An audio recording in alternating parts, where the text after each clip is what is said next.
Welcome back to Joseph Talks. Today, let's talk about 5 common behaviors that are capable of killing or destroying your relationship. There are some basic behaviors that we all have that are capable of destroying our relationships, but we don't pay close attention to it because these are petty stuff that we all do.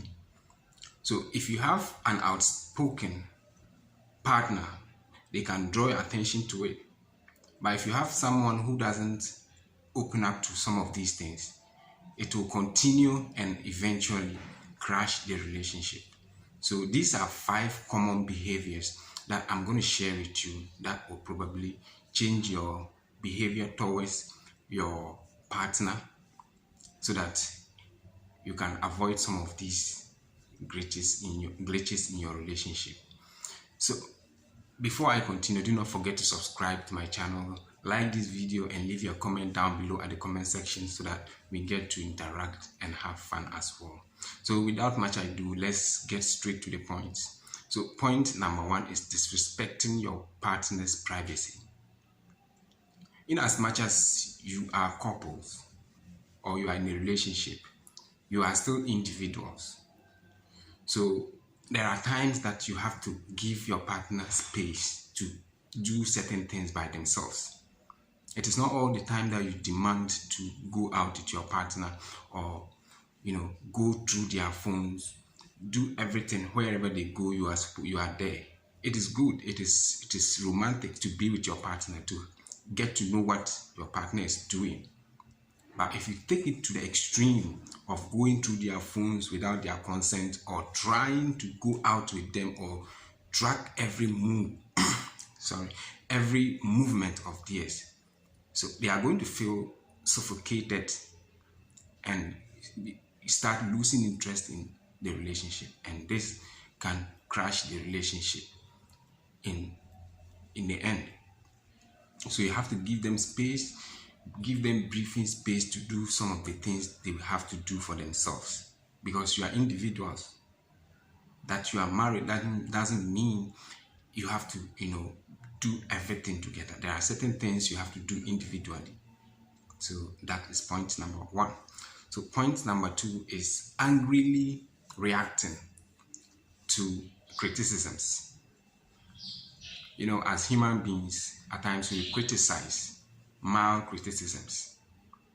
So your partner says something about you which you are not happy, and you become angry and you start reacting angrily. You start bursting out and start saying things and angrily reacting to their criticism.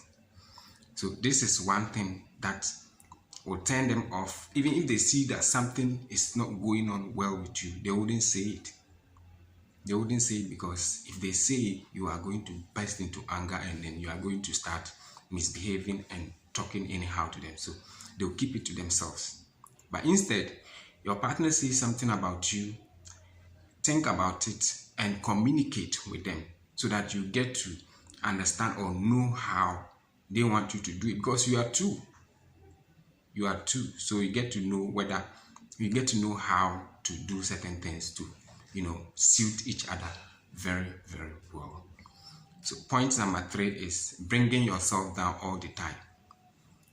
As human beings, there are times that you feel down. There are times that you don't feel like talking to your partner, or you feel your spirit goes low, like you are not in the mood for certain things, like you feel insecure and all that. This is something we all go through as human beings.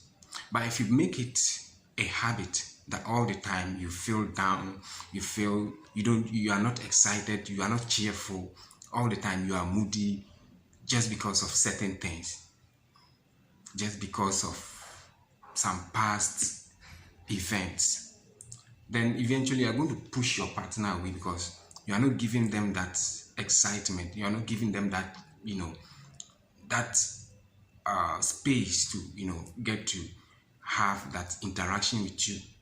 So eventually you are going to push them away because you are not open.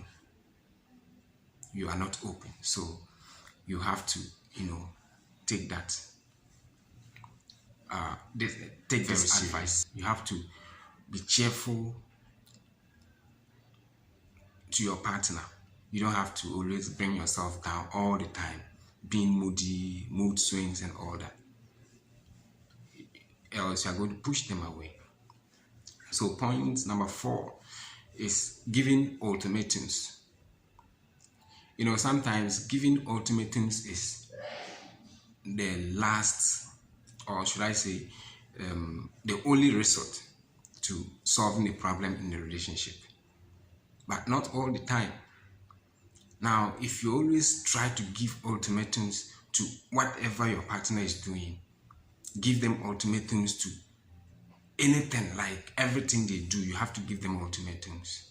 You try to control them, like everything they do.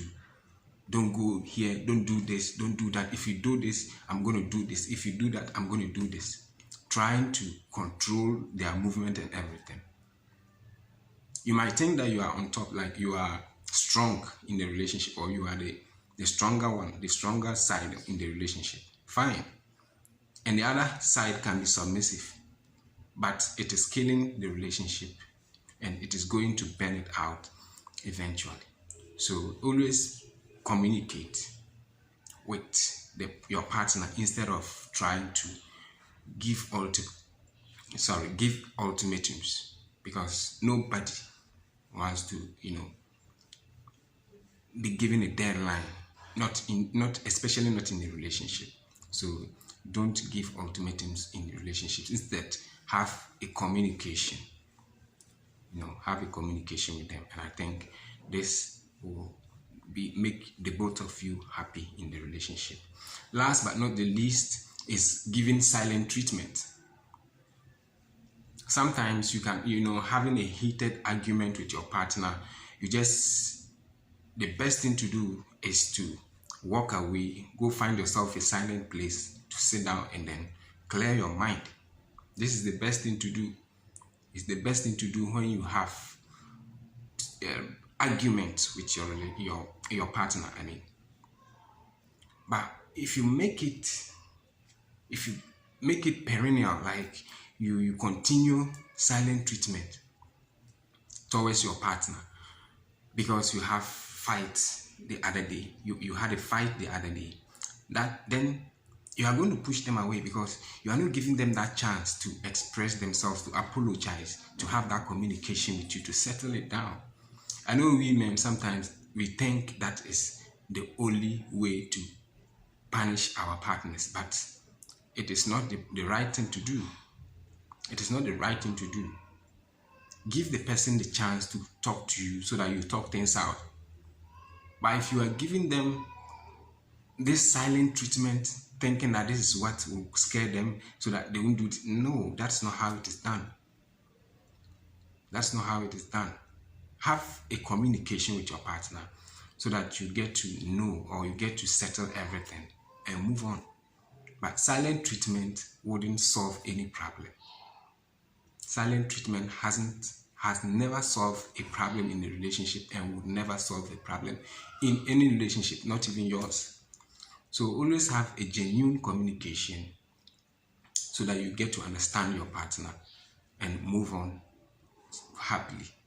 I think that is it.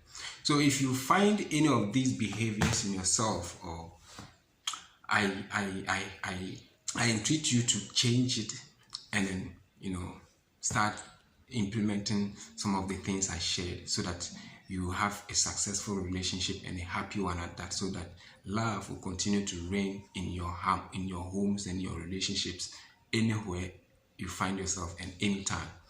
So if you like this video, do not forget to subscribe, like, and then comment. Leave your comments down below. Share with your friends so that we spread the word to other places so that we can have fun and support each other. Thanks for watching. Have a nice day and think about it.